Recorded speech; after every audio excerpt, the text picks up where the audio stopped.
저는 64세에 이런 일을 당할 줄 몰랐습니다. 제가 30년간 운영했던 명자네는 동네에서 꽤 유명한 한정식집이었어요. 손님들이 명자 사모님 손맛이라며 칭찬해 주시던 곳이죠. 남편이 세상을 떠난 뒤에도 혼자 지켜왔는데 몸이 아파서 문을 닫고 아들 준호네 집에서 지내게 됐습니다.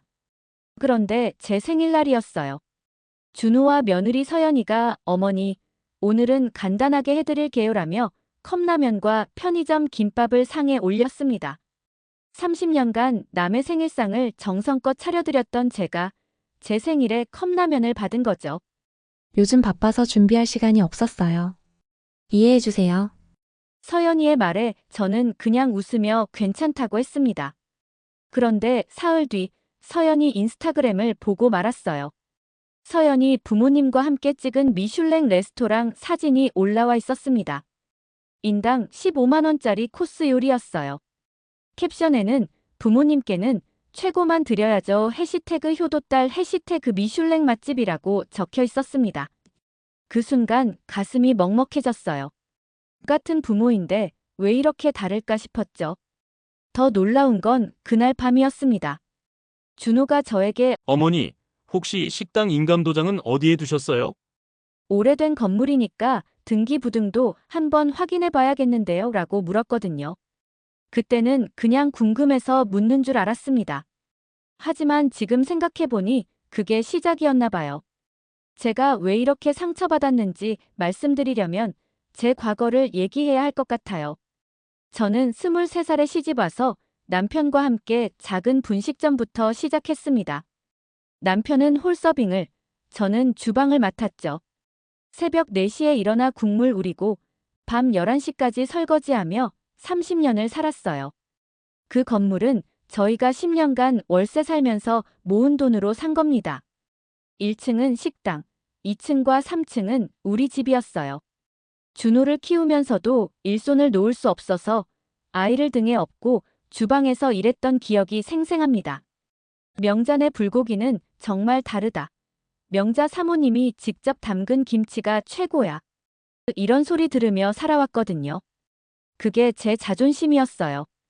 남편이 갑작스럽게 세상을 떠난 뒤에도 혼자 버텼습니다. 준호가 대학 졸업하고 취직할 때까지, 그리고 결혼할 때까지 모든 비용을 제가 댔어요. 하지만 허리 디스크가 심해지면서 더 이상 주방 일을 할 수 없게 됐습니다. 의사 선생님이 무리하시면 큰일 난다고 하시더라고요. 그래서 식당 문을 닫고 준호네 집에서 지내게 됐는데 처음엔 정말 살뜰하게 챙겨줬어요. 그런데 점점 달라지더라고요. 어머니는 옛날 방식만 고집하세요. 요즘은 이렇게 안 해요. 이런 말들이 하루에 몇 번씩 나왔습니다. 그리고 어느 날 서연이가 이렇게 말했어요. 어머니, 복잡한 세금 문제나 건물 관리는 저희가 해드릴게요. 명예 관리를 저희에게 맡기시는 게 어떨까요? 그때도 저는 그냥 고맙다고만 했습니다. 하지만 왜 자꾸 제 건물 얘기를 하는 건지 의심스럽기 시작했어요. 며칠 뒤부터 준호와 서연이의 진짜 속마음이 보이기 시작했습니다. 저녁 먹으면서 준호가 대놓고 이런 얘기를 하더라고요.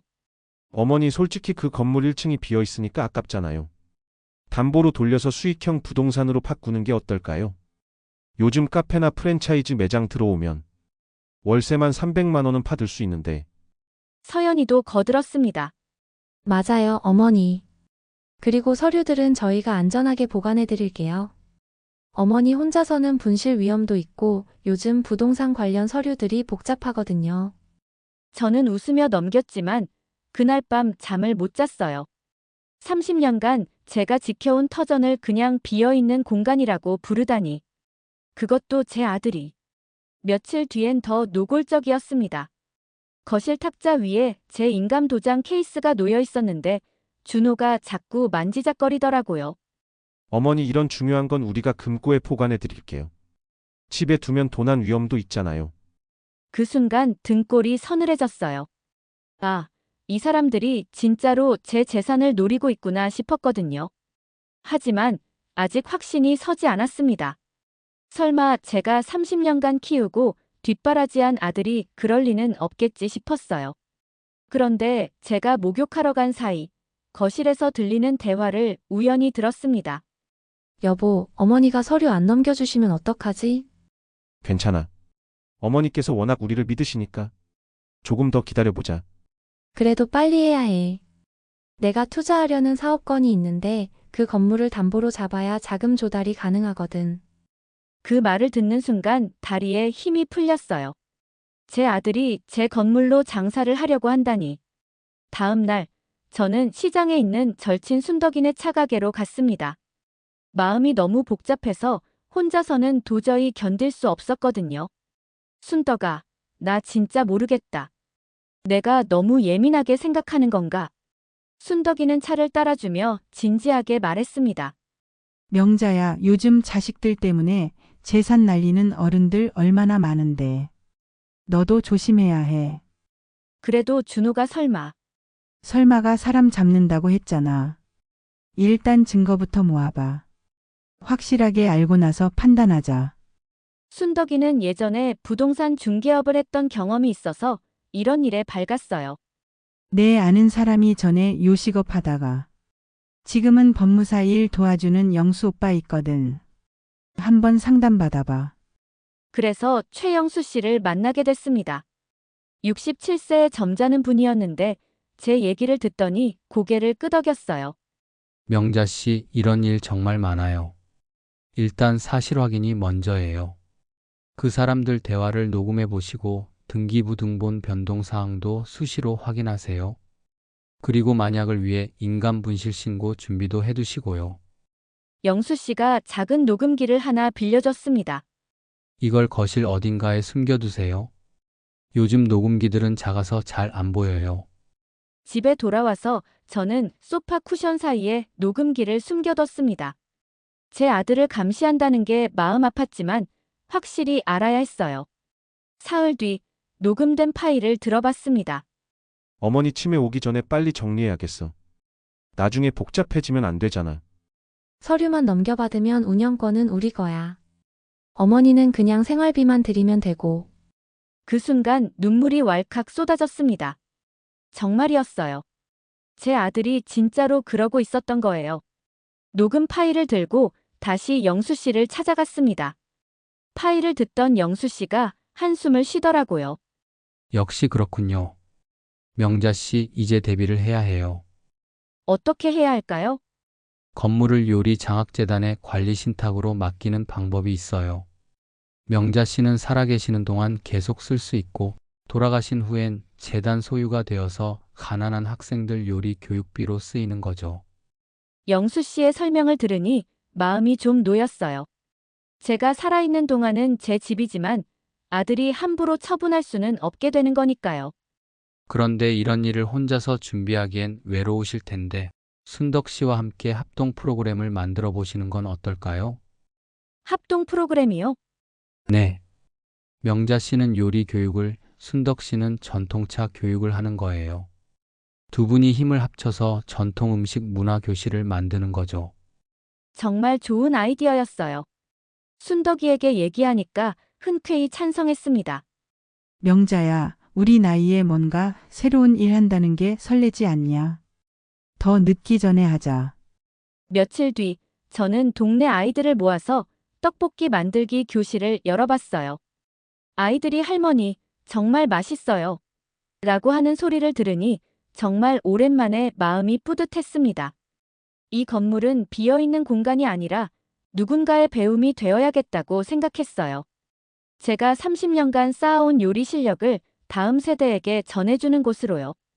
법무사 선생님과 서류 준비를 마치고 이제 준호와 서연이에게 진실을 알려줄 때가 됐습니다. 그날 저녁 준호와 서연이가 또 명의 이전 얘기를 꺼냈어요. 어머니 이제 정말 서류 정리를 해야 할 것 같아요. 세금 문제도 복잡하고 어머니께서 관리하시기에는 부담스러우시잖아요. 저희가 대신 해드릴게요. 저는 조용히 고개를 끄덕이고는 핸드폰을 꺼냈습니다. 그래, 그럴 거면 이것부터 들어보자. 녹음 파일을 재생했어요. 어머니 치매 오기 전에 빨리 정리해야겠어. 서류만 넘겨받으면 운영권은 우리 거야. 준호와 서연이의 얼굴이 하얗게 질려갔습니다. 어머니, 이게 너희들이 한 말이야.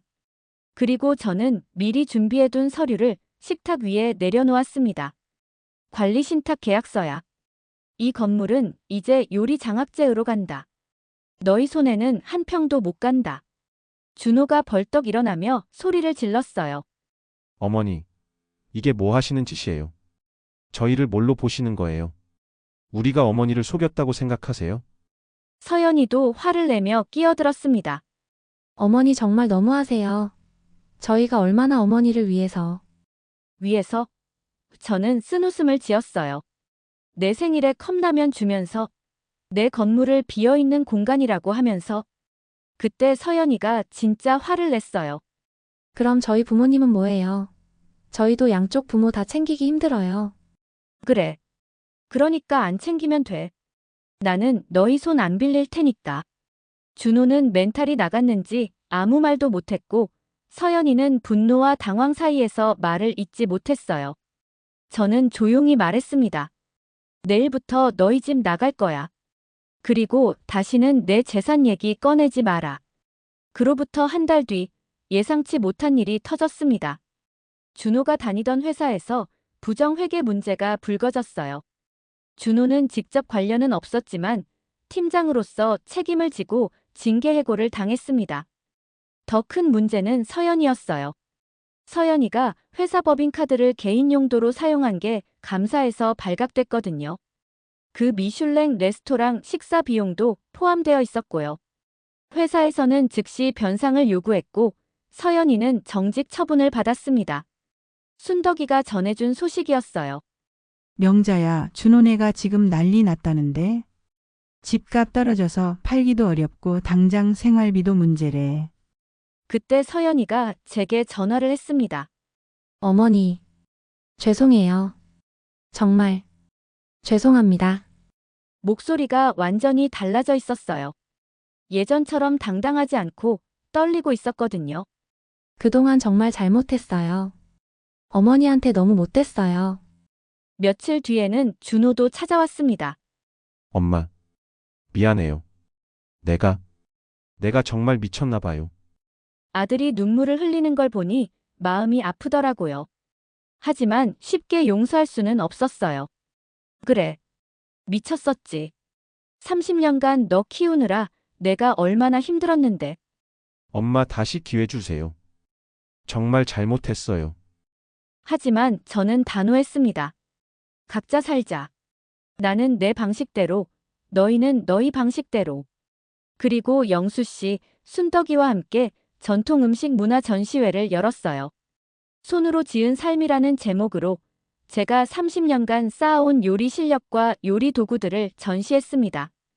동네 신문에도 나고 지역 방송에서도 인터뷰 요청이 왔어요. 오랜만에 명자 사모님이라고 불리니까 자존감이 회복되더라고요. 6개월이 지났습니다. 준호는 작은 식자재 회사에 취직했어요. 월급은 예전의 절반밖에 안 되지만 성실하게 다니고 있다고 합니다. 서연이는 회사를 그만두고 개인 컨설팅 사업을 시작했어요. 힘들지만 자기 실력으로 버텨나가고 있다더군요. 그런데 의외의 변화가 있었어요. 준호가 월 2회씩 제 요리 교실에 와서 설거지랑 청소를 도와주기 시작한 거예요. 엄마, 제가 요리는 못하지만 이런 건 할 수 있잖아요. 서연이도 처음엔 어색해하더니 나중엔 아이들한테 영어로 요리 용어 알려주는 걸 도와주더라고요. 한 달 전쯤엔 이런 일도 있었어요. 엄마 저희가 그때 잘못한 거 맞아요. 그런데 이제 정말 달라졌어요. 달라졌다고 해서 다 용서되는 건 아니야. 알아요. 그래서 조건 걸어주세요.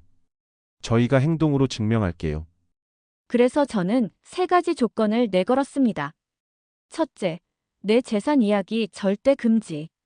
둘째, 순덕이와 영수 씨에게 예의 지킬 것. 셋째, 6개월 연속 봉사활동으로 진심 증명할 것.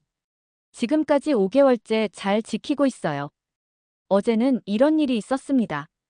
요리 교실에 온 한 아이가 계란 후라이를 하다가 완전히 태워 먹었거든요. 울면서 할머니, 저 요리 못해요라고 하더라고요. 그때 제가 이렇게 말해줬어요. 괜찮다. 실패도 요리의 과정이야. 할머니랑 다시 해보자. 그 아이와 함께 다시 계란 후라이를 만들면서 생각했어요. 이 건물은 정말 비어있는 공간이 아니에요. 누군가의 꿈을 키우는 곳이 됐습니다. 30년간 쌓아온 제 요리 실력이 헛되지 않았어요. 지금도 아이들이 명자 할머니 짱 이라고 하면서 배워가거든요. 준호와 서연이. 글쎄요. 완전히 용서하긴 아직 이르지만 적어도 진심으로 반성하고 있다는 건 느껴져요. 가족이라는 게 참 복잡한 것 같아요. 사랑하지만 상처도 주고 미워하지만 또 걱정되고. 하지만 한 가지 확실한 건 이제 제가 주도권을 쥐고 있다는 거예요. 더 이상 누구 눈치 보지 않고 제가 원하는 방식으로 살 거예요. 그게 바로 64세 박명자의 새로운 인생입니다.